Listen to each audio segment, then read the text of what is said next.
최수정의 유럽 외교전. 독일 녹색당은 왜 인기가 없어졌을까? 요즘 독일에서 자국 정치에 어느 정도 관심 있는 사람들은 입을 모아 녹색당에 실망감을 표시한다.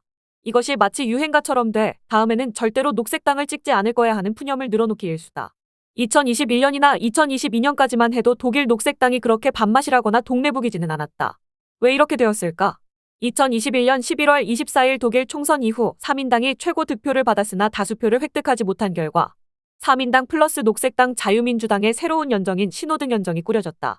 그때만 해도 녹색당의 인기는 놀라울 정도로 높아 2022년 8월에는 23% 정도의 지지율을 구가하고 있었다.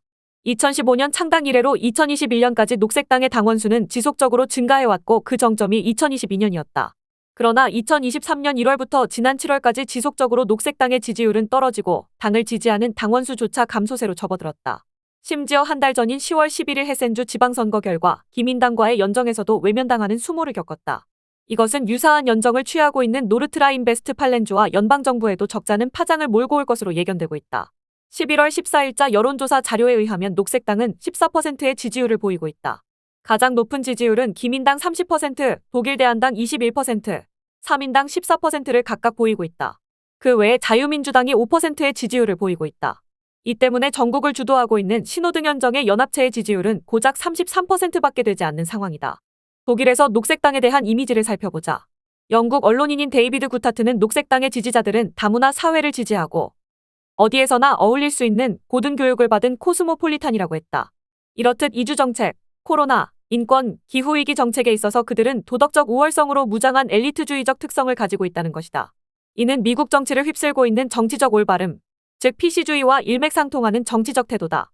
미국의 PC주의는 기본적인 가치 및 의도와는 달리 진보 보수 진영 간 진영 공격 논리로 확장되면서 페미니즘, 반인종주의, 성소수자, 인권운동과 맞물려 사회적 갈등의 한가운데를 차지하고 있는 것이 현실이다.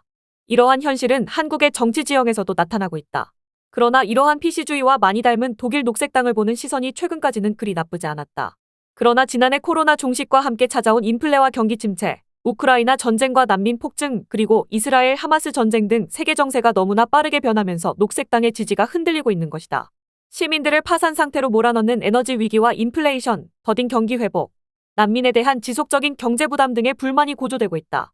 독일 시민들은 뉴스를 켤 때마다 나오는 부정적인 사회 이슈에 점점 지쳐가고 있다. 녹색당은 기후변화에 대응한 선제적 정책 실현이 국가 경쟁력을 제고시킬 것이라고 시종일관 주장한다. 그러나 오늘날 많은 학자들은 기후변화 대응과 경제성장이 동조적 방향으로 움직일 것이라는 것에 대해 회의적이다. 녹색 성장은 환상일 뿐이라고 지적하고 있다. 한 예로 지겐대학의 경제학자인 니코 페이 교수는 성장 우선주의에서 벗어난 경제적 접근을 해야 한다고 주장한다. 그는 최근 독일 연방의회를 통과한 건물에너지법에 따라 2024년부터 신규 건물에 적용되는 열펌프 설치의 장밋빛 미래에 대해 의문을 제기했다. 열펌프 설치가 재생에너지 사용을 활성화시키고 동시에 경제성장을 달성할 수 있을 것이라고 보지 않는다는 게 그의 시각이다. 열펌프가 자원, 제조, 운송, 생산에 따른 토지 이용 등 모든 면에도 새로운 환경 피해를 야기할 것이라고 주장하고 있다. 근본적인 재화의 사용을 줄이지 않고서는 친환경은 달성되지 않는다는 것이다. 무엇보다 녹색당의 주장이 지금의 독일 정치-경제 상황에 시의적절하지 않다는 점이 가장 어려운 점이다. 당장 기후 대응 정책은 국가안보 강화에 도움을 주지 않는다. 경제적 효율성과 가격 경쟁력 제고가 시급한 독일의 제조산업에도 단기적 혜택을 가져오지 못한다. 비싼 재생에너지 사용과 친환경 난방시설로의 강제는 어느 때보다 힘들어진 가계부담을 가중시키는 역할만 할 뿐이다. 그런 까닭에 구동독 지역에서의 녹색당 인기는 어느 때보다 저조하다. 심지어 이 지역 사람들 중 녹색당을 지지하는 사람이 아예 존재하지 않게 될 것이라는 푸념마저 터져나오고 있다. 또한 독일이나 유럽이 발빠르게 기후변화에 대응한다고 해도 이미 정해진 기후 격변의 시간을 변경할 수 없을 것이라는 암울한 예상은 몇 년 전부터 유럽 정치권을 떠도는 평가이다. 미국, 중국, 인도 등 인구대국이면서 친환경 정책에 있어 더디게 움직이는 나라들이 있는 한 유럽의 노력은 성과를 보지 못할 것이라는 주장까지 있다. 현재 독일 정치 구도에서 녹색당의 위축은 독일의 앞날을 더욱 미궁 속으로 몰아넣을 가능성이 높다는 평가가 적지 않다. 녹색당의 미래를 위한 지치지 않는 전진은 시민들의 지지를 이끌어내지 못하고 있다. 이것은 다음 선거에서 신호등 연정의 파탄을 예견하게 하는 것이다.